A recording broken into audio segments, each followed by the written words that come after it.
2027 के विधानसभा चुनाव में बीजेपी किस राह पर चलने वाली है और क्या रणनीति रहने वाली है, इसकी तस्वीर लगभग साफ हो चुकी है। देहरादून दौरे पर आए मोहन भागवत के बयानों ने यह बता दिया है कि संघ और बीजेपी की साझेदारी से 27 में नैया पार लगाने के लिए प्लान तैयार हो चुका है। क्या कुछ पूरा मामला है, इस रिपोर्ट में देखिए। 2027 के लिए बीजेपी की सियासी पिच तैयार। बीजेपी और संघ का लीक हुआ प्लान। मोहन भागवत के बयान से इशारा, हिंदूवादी राजनीति से होगी नैया पार।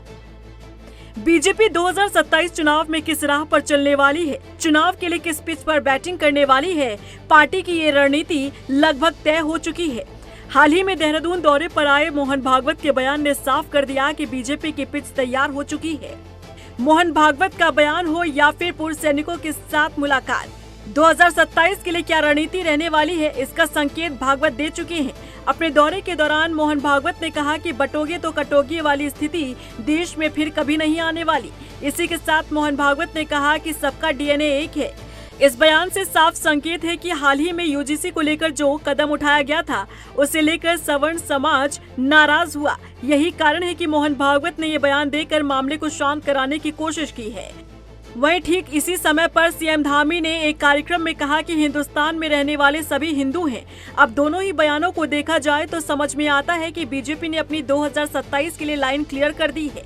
27 में हिंदूवादी राजनीति ही अहम रहने वाली है। बता दें कि सीएम धामी इन मुद्दों पर खुलकर बोलते रहे हैं, चाहे कोटद्वार के मोहम्मद दीपक वाला विवाद हो या फिर मुस्लिम यूनिवर्सिटी का मामला। सीएम धामी सामने आकर इन तमाम मुद्दों पर बयान देते रहे हैं। ये बात भी साफ है कि 2027 विधानसभा चुनाव में सीएम धामी के रिपोर्ट कार्ड के साथ ही जनता के बीच पार्टी को जाना है और उससे पहले ही बीजेपी और संघ मिलकर 27 की रणनीति तैयार कर चुकी है। सियासी जानकार मान रहे हैं कि बीजेपी की हिंदूवादी राजनीति का फायदा पार्टी को मैदानी इलाकों में अच्छा खासा मिल सकता है, लेकिन पहाड़ी इलाकों में पार्टी के लिए इस राह पर चलना मुश्किलों भरा हो सकता है, जिसके लिए पार्टी को पहाड़ी क्षेत्रों पर अधिक फोकस करना होगा।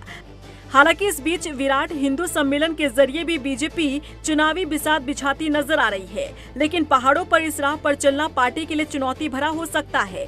वहीं मोहन भागवत ने पूर्व सैनिकों से भी मुलाकात की, जिसे 2027 के चुनावी रणनीति का हिस्सा माना जा रहा है। वहीं इस मुलाकात पर पूर्व सीएम हरीश रावत ने निशाना साधा है। सेना को, चाहे वो एक्स सर्विसमैन ही क्यों न हो, उनको आप किस तरीके से अपने साथ जोड़ रहे हैं, और वो भी आप देश के अंदर एक विशेष तरीके की विचारधारा का प्रतिनिधित्व करने वाली संगठन के साथ जोड़ेंगे, तो इसके दूरगामी परिणाम देश के पर पड़ सकते हैं। और यदि इसको अभियान चला करके किया जा रहा है तो ये चिंताजनक पहलू है। माननीय आदरणीय मोहन भागवत जी ने कहा है कि सब भारतीयों का डीएनए एक ही है, तो फिर ये डीएनए एक है तो फिर ये घृणा का प्रचार क्यों? अब बीजेपी की इस राह को देखते हुए कांग्रेस निशाना साध रही है, लेकिन देखना होगा बीजेपी के लिए हिंदूवादी राजनीति की ये राह कितना फायदा पहुंचाने वाली साबित होती है। रफ्तार मीडिया के लिए देहरादून से सुशांत सिंह के साथ ब्यूरो रिपोर्ट।